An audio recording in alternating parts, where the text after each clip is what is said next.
Hi, and welcome to this week's Mortgage Broker broadcast. This one is the last one of 2023, the last one of the year. And with the last one of the year, I just wanted to keep it quite sharp and on point, really, with regards to the podcast and the topic. Most of you now will have either wind down for Christmas or finished already for the holiday season, whatever you want to call it. And so, I wanted to be quite short and specific on this week's podcast to end the year. Just one thing to remember, that if you haven't reviewed your year yet and taken the time to reflect and review or plan for next year yet, then don't panic. There is still time to do probably the most important job right now in terms of reviewing the year and planning for 2024.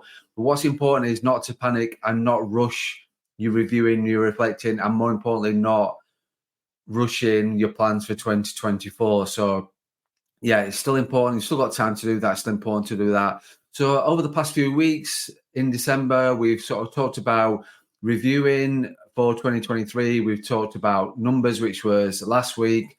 And this week, I just wanted to get in about actions, really, about taking action and hitting the ground running for 2024. So before we get into the podcast, here's Leigh Rowland, as always, with his final Mortgage Broker Bulletin of the year.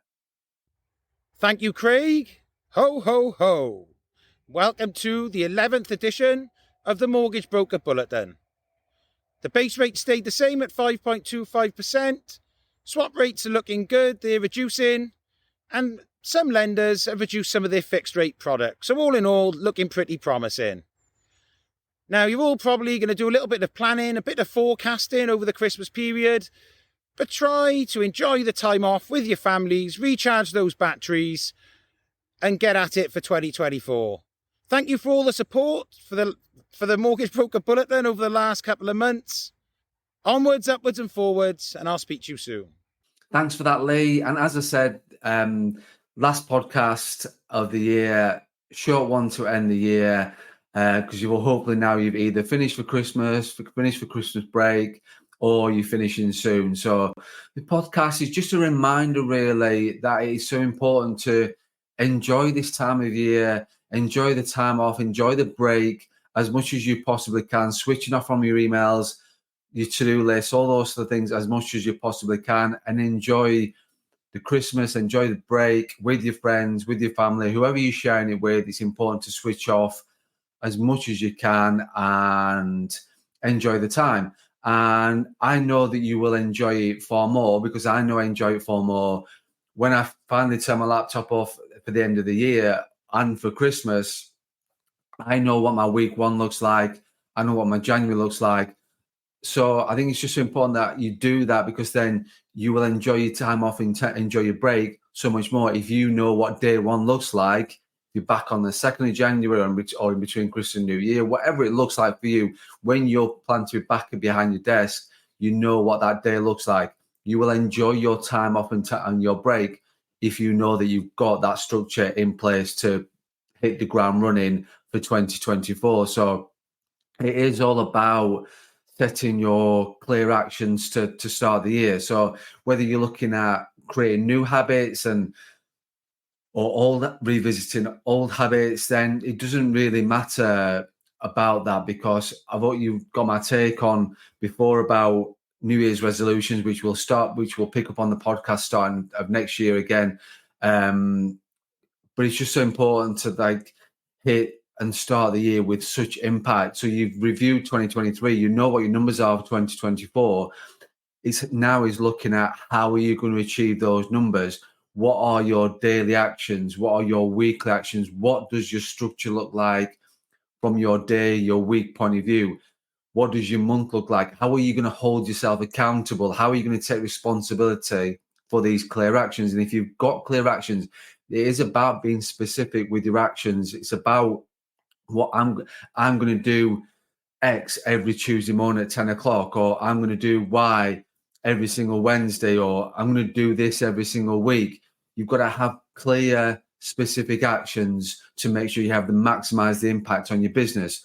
What you're not going to do is having those, I'm going to do more of this kind of action, or I'm going to try and do that kind of thing. Bullshit. Just don't even bother. If you're going to put into your business plan, if you're going to put into your plans for 2024, I'm going to try or I'm going to do more of, don't put them in there. Just do not do it, because what does that actually mean? Your plan needs to have specific actions that you can hold yourself accountable for the start of the year. So you get into your desk and you knowing that. So you set out your plans, clear plans for 2024. You set out your clear actions of how you're going to achieve your plans. Your actions are how are you going to achieve it. And I get quite passionate about this, and hopefully you can see that from the podcast, is because I see too many business plans. I've seen it in the past where not specific, no responsibility, no accountability, very generalized, and they're never reviewed. They never come out of the drawer. They never reflected on. So just don't waste your time. If you're going to have those kind of things, just don't even bother putting a plan together. But if you want to hold yourself accountable and you want to achieve something and you want to have impact on your business for 2024, get your plan together and make sure that it's got clear actions for you. And if you don't do it now, week 1 of 2024 will just pass you by. You will not be taking action. You'll not have anything in place. You'll sort of walk into your office for the first day of 2024. It's the new year. You've got so good intentions, and then you start to plan what the week looks like, start to plan what the month looks like. And all of a sudden, you've not changed habits. You've not revisited all good habits. You've not got new habits in place. So just to be clear, whenever you turn back up for work, whatever that looks like between Christmas and New Year, or on the 2nd January, 3rd of January, whenever that is, you need to walk back into your office, sit behind your laptop, sit behind your PC, whatever it is, and know exactly what you've got to do that day, that week, that month to make sure you're achieving what you want to achieve in 2024. So just to recap, as I said, make sure you're planning, make sure you've got clear specific actions, because you want to start the year as you mean to go on. Get it done now. And it's just important that you take the time off in Christmas and New Year. You've worked so hard this year. It's been a very challenging year for mortgage brokers. So it's just important to enjoy the break, enjoy the time with friends and family. And I know you will enjoy it far more if you've got a plan to have for your business for week 1 to have an impact and take action. So yeah, hopefully that's clear. Hopefully that was passionate enough.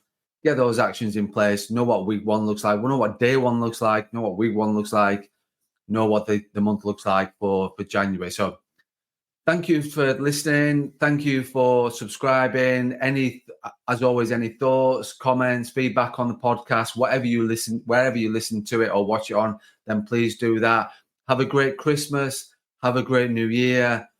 And I truly believe that 2024 will be an amazing year for mortgage brokers. So it's important to enjoy the time off, because January and 2024 will be a good year for mortgage brokers.